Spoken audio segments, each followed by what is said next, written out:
Chords and Coffee, and today we are taking a look at Blue Christmas. And hot take, there's a couple of chord changes in this arrangement of Blue Christmas that I not only would not have chosen naturally, but quite frankly, the first time I heard it, I didn't care for it. But as I've kind of gotten to know this a little bit, I see the magic in old Hal Leonard and whoever came up with this arrangement. So before we get into that really quick too, I just want to remind you, I know you hear this from a billion different YouTube people that are out there. Everybody says the same thing, and it's like, please like, subscribe, and share this channel.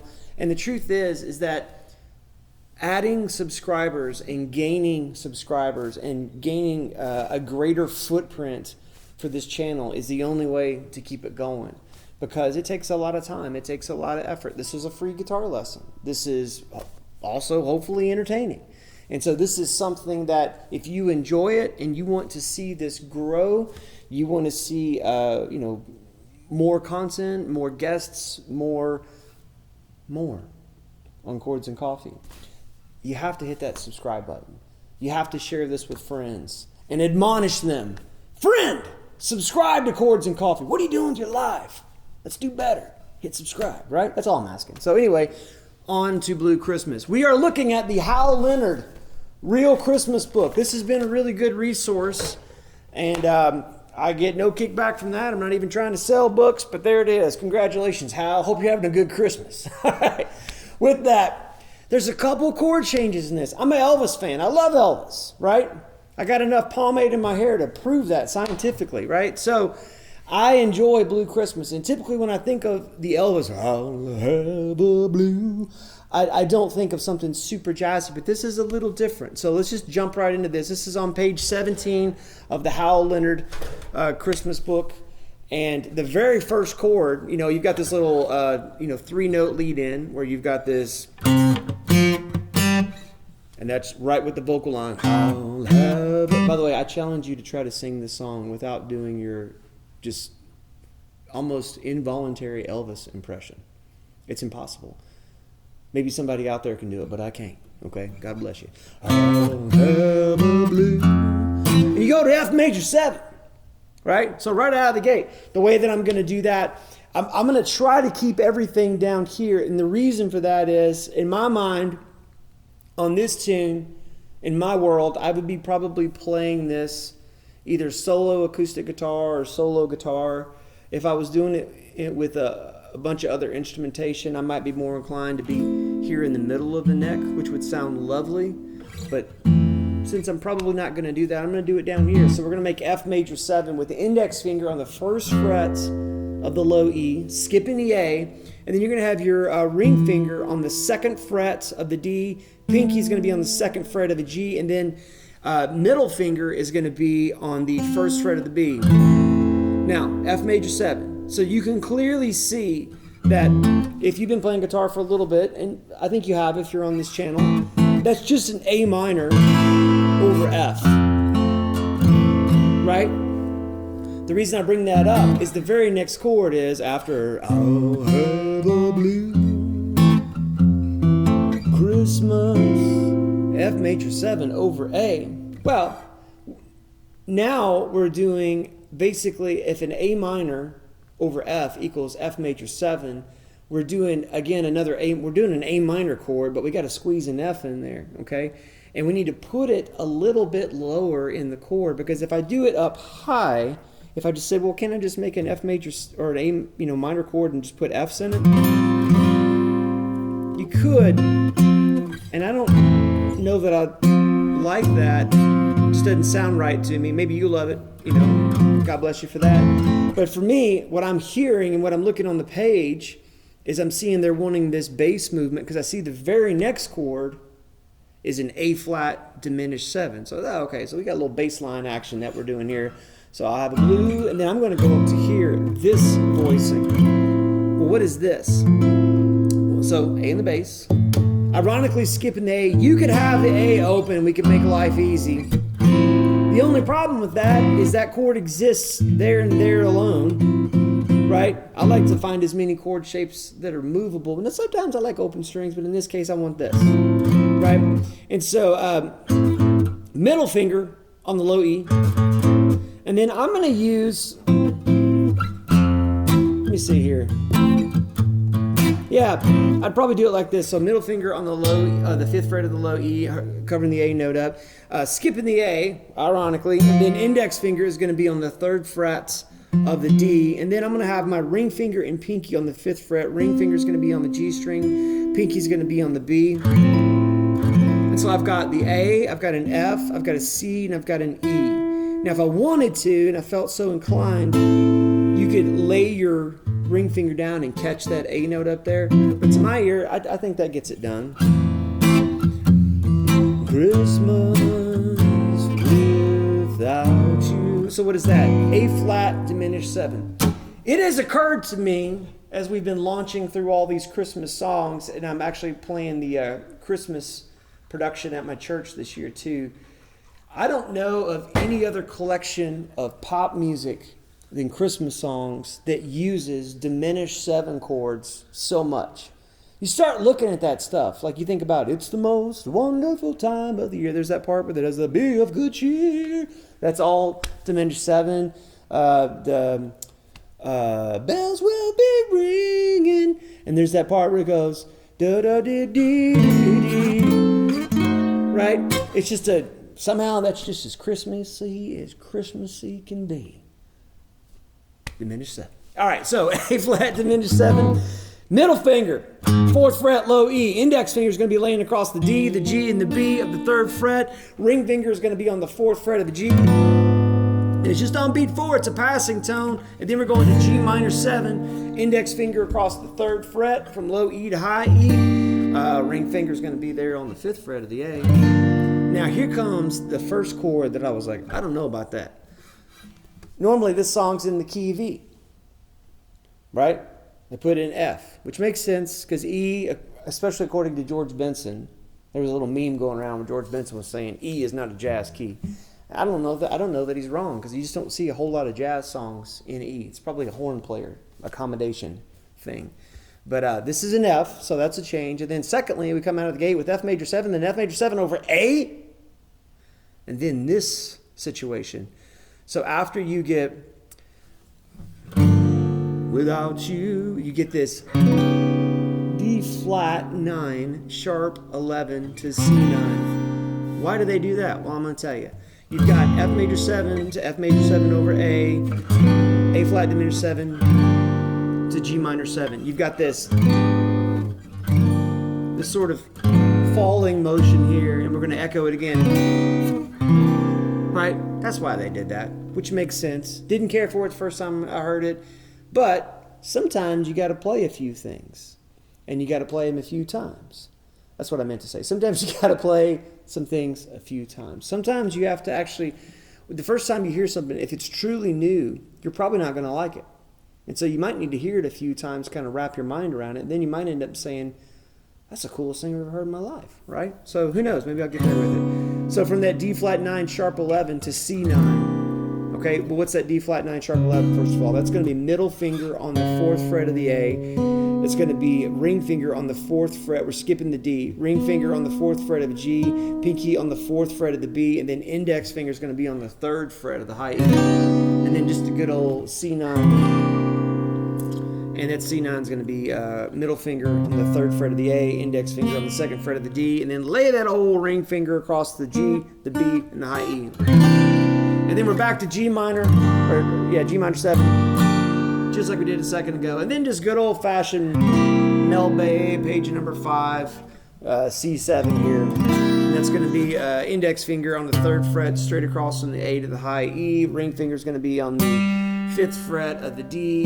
G is held down by the human capo, and then pinky is going to be on the 5th fret of the B. And then to an F6 is what they're calling for.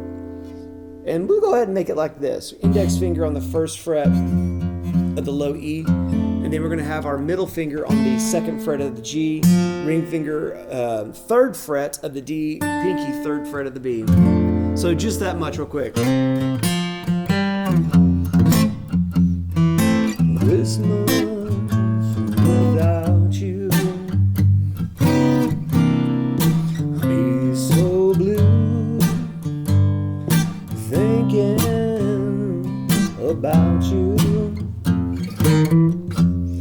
Elvis recording, there's this little, might be cool to do that. You don't have to, but a little something right there should happen. And then you get to this part. Now this part I really like. Decorations of red. This is really nice because you have like this kind of sort of a 2-5 thing, but it's actually, it's an A minor 7 flat 5, okay, to a D7. And then because of this movement here, of that, the flat 5 and the A minor 7 flat 5 is an E flat, and then the D is the root of the D7. That's just a real nice tension moment there. Right? So how does that work? Well, it's super simple. You got your middle finger on the 5th fret of the low E, holding down that A, skipping the A. You're going to have the ring finger on the 5th fret of the D, pinky on the 5th fret of the G, index finger is going to be on the 4th fret of the B.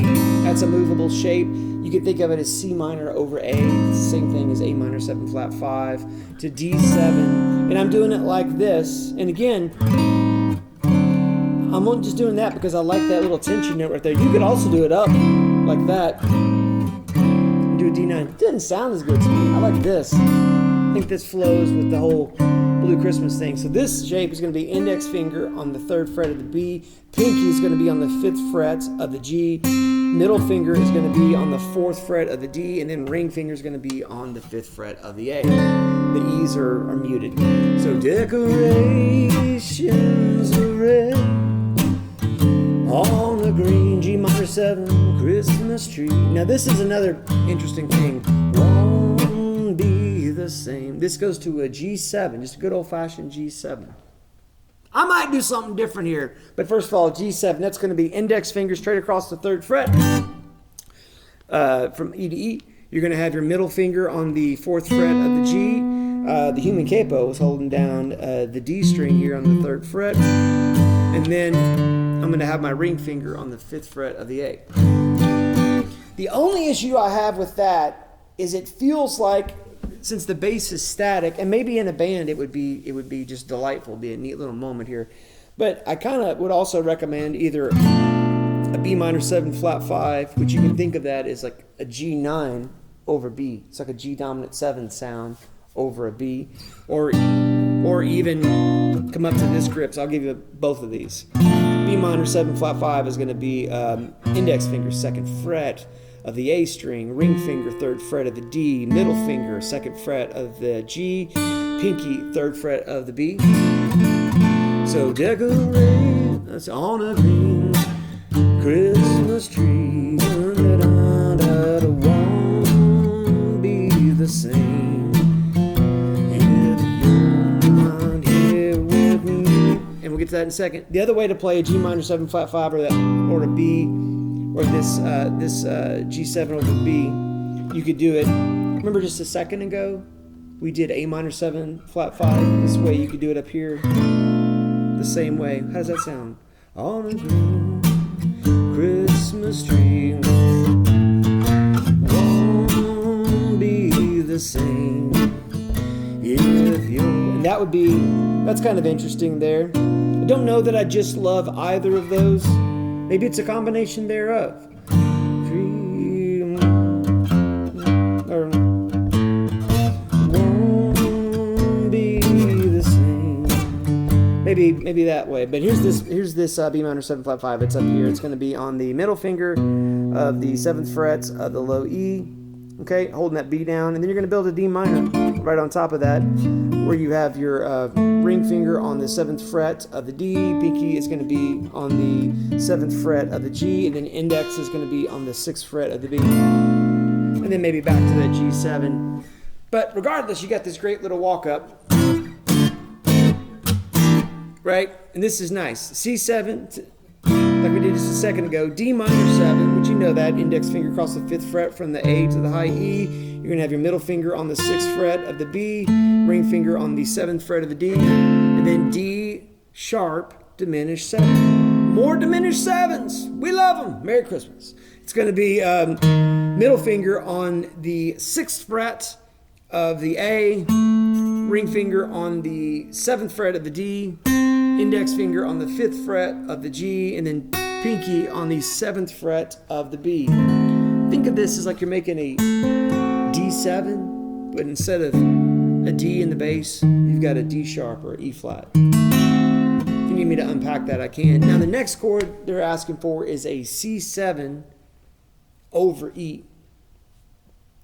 So a C7 over E is essentially the same thing as just E minor 7 flat 5, which would be an easier grip to grab since you're right there.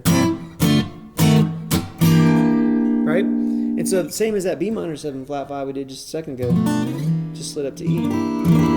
Right? And that's going to be index finger on the 7th fret of the A string. Ring finger is going to be on the 8th fret of the D. Middle finger is going to be on the 7th fret of the G. And then pinky is going to be on the 8th fret of the B. And then before we're back to the top, we've got G minor 7, C7 flat 9, adding this little jazzy spice again. I think what makes this arrangement interesting and different than what you're used to is just a lot of chromatic slipping and sliding into these chords, which it's growing on me. It's growing on me. So good old-fashioned G minor 7. I might even just do it this way here, the old 2-finger method here, where you take your middle finger on the 3rd fret of the low E, and then I'm just going to use my ring finger to cover the G, the B, and the E. I'm not even hitting the D or the A string. And then C7 flat 9. We've talked about these chords before, but here comes again. It's going to be your ring finger on the 3rd fret of the A, index finger on the 2nd fret of the D, pinky on the 3rd fret of the G, and then your middle finger is going to be on the 2nd fret of the B. And that sets up that F major 7. Lord have mercy. What a deal. Let me get some coffee going here. So that's a lot of chords. But the good news is you just repeat that, and then at the very end of the tune, there's a little moment of interest that invokes even more Christmas nostalgia than before. I always talk better after I've had a couple cups of coffee. Oh, yeah. Of course, it's a diminished 7 chord again. So, what am I talking about? Well, let's get there. So, we've got I'll have a blue, or the snowflakes, that's what it is, start falling. That's when those blue memories start calling. You'll be doing alright with your Christmas of white. Yay, there she be, right? So, after you'll be due, or of your Christmas of white, there it is. You've got a G sharp diminished 7. And with the diminished 7, frequently in the Christmas songs, we love the little arpeggiated, you don't have to do it, but Lord have mercy, it lends itself to it because you're creating this tension to somewhere, right? So this shape is just going to be middle finger on the low E of the 4th fret. Index finger is going to be laying across the 3rd fret of the D, the G, and the B, and then your ring finger is going to be on the 4th fret of the G. Now, if you want to do that little, that kind of thing, if you do it low, sometimes it can be a little muddy and murky. So you might want to switch to the top 4 strings, and that's super easy. Probably the first diminished chord you ever learned. You're going to be on your index finger on the 3rd fret of the D, ring finger 4th fret of the G. B is going to be 3rd fret with the middle finger, and then pinky is going to be on the high E, 4th fret. Now, the cool thing about a diminished chord, and I did a whole Chords and Coffee episode on this, so you should check that out if you're interested. This will really explain it in depth. But each one of these notes can be the root note. It's a totally symmetrical chord. They're all spaced in a symmetrical way. So that means if I look at those notes, well, I've got an F, I've got a B, I've got a D, and I've got an A flat, or a G sharp in this case. I'm already on the G sharp, so if I go up to the B, then the D, and then I could also hit the F, right? But in this case, I feel like I don't have enough time to get up there, so I'm just going to... Let me go to I'll have a blue. Let me get ready for the most wonderful triplet over the word blue ever in recorded history. We've got C7, just this good old C7 here that we did a second ago, but now just slap a G in the bass of that. So index finger from 3rd fret from the low E to high E, and then ring finger on the 5th fret of the D, 5th fret on the B string with the pinky. I'll have a blue. Then good old C9 like we did just a second ago. I think we did. If not, here it comes again. Middle finger on the 3rd fret of the A, index finger on the 2nd fret of the D, and then ring fingers laying across the G, the B, and the high E. And I'll have a blue, blue, blue, blue, blue, blue, blue Christmas. C7 over flat 9 again. Blue, blue, blue Christmas. And they're going to end it on an F6, right? Whenever you do, the song is now set up for infinite repeat for however many times you want to do it. And then when you do the final last round through, I would probably do blue, blue, blue Christmas, a break, and maybe some kind of thing like that, or end on one of those 6/9 chords. At the beginning of the video, what I did is I went this F sharp with my middle finger on the 2nd fret of the low E, index finger on the D string and G string 1st fret, and then ring finger on the 2nd fret of the B and pinky on the 2nd fret of the high E, and then slid that down to this. So I've just got my middle finger is on the 1st fret of the low E. I've got an open D, an open G, 1st fret on the B, 1st fret on the high E with ring and pinky. There's a lot of blue Christmas. I think that's fun. I think if you put it together and you listen to it and you play through those, and if you have questions, please comment below. I love it. I love when you guys ask questions. I love it when you actually inspire episodes too, and say things like, hey, why don't you do one on this, or why'd you choose this voicing, or what do you mean diminished chords? All that stuff is super helpful to me, and I hope this is helping you. I hope it's encouraging to you. We're living life the best we can with the guitar in our hand. Friends, we do this every Saturday morning at 9 a.m. Central Time. I look forward to seeing you next week. Thanks for hitting that subscribe button. We'll see you soon for another Chords and Coffee.